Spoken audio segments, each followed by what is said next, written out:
আমাদেরকে একজন প্রশ্ন করেছেন, আমি অনেক দিন ধরে গ্যাস্ট্রিকের সমস্যায় ভুগছি। গলা বুক জ্বালা পোড়া করে, পেটে অনেক গ্যাস হয়েছে বলে মনে হয়, পেট ফাঁপা লাগে, মুখে একটু টক টক লাগে, বমি আসে এমন মনে হয়, আর প্রত্যেক দিন গ্যাসের ওষুধ খেতে হয়। তো এই ওষুধ ছাড়া কি গ্যাস্ট্রিক সারানো যাবে না? কি করলে এই সমস্যা থেকে মুক্তি পাবো?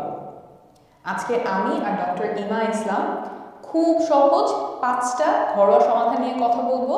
এই সবগুলোই চিকিৎসা বিজ্ঞানে প্রমাণিত। আমি প্রথমটা শুরু করছি। একটা খুব সহজ ঘরোয়া সমাধান হলো বিছানার মাথার দিকটা উঁচু করে দেওয়া।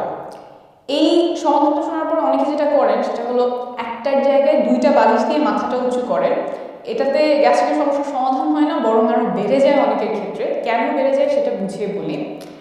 যখন আপনি বালিশ দিয়ে মাথা উঁচু করেন, শরীরটা সমানভাবে উঁচু না হয়ে কিছুটা এরকম করে মাথার দিকটা হঠাৎ করে উঁচু হয়ে যায়, ফলে পেটের এখানে চাপ পড়ে বেশি। তখন দেখা যায় যে গ্যাস্ট্রিকের সমস্যাটা বেড়ে যাচ্ছে। এখানে একটা খুব মজার সমাধান আছে। কিছু ম্যাট্রেস পাওয়া যায় বা তোষক পাওয়া যায় যেগুলো এই গ্যাস্ট্রিকের সমস্যার সমাধানে সাহায্য করে।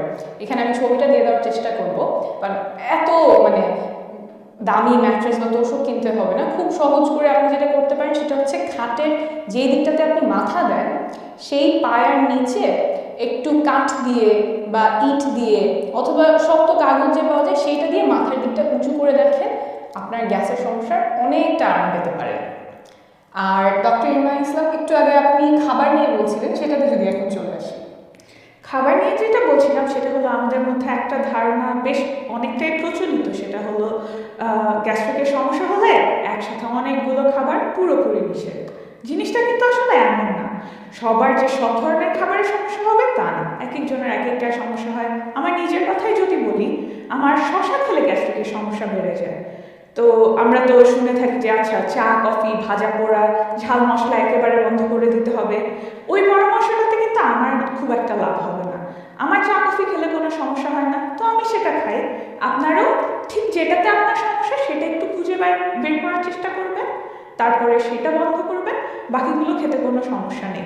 যেমন মনে করেন যে চা কফি যদি আপনি খেতে চান, আপনার গ্যাস্ট্রিকের সমস্যা হয় না, সেটা খাওয়া চালিয়ে যেতে পারেন দুধ চিনি ছাড়া মনে করেন খেলে। তবে ভাজা পোড়া তো সব ক্ষেত্রেই বাদ দেওয়া ভালো, তাই ওইটা একটু কমিয়ে খেলেই ভালো হয়। 3 নম্বর পরামর্শ হলো খাওয়া শেষ করে একদম সাথে সাথেই ঘুমাতে চলে যাবেন না।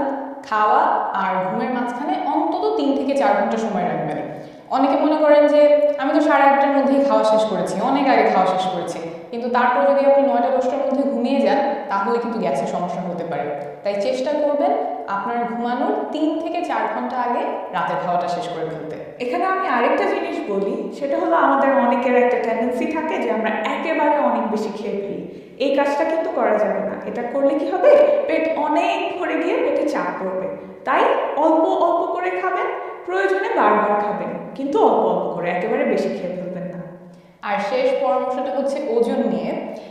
ওজন যদি বেশি হয় তাহলে গ্যাসের সমস্যা বেশি হতে পারে। অনেকগুলো কারণেই তো আমাদের ওজনটা কমানো প্রয়োজন।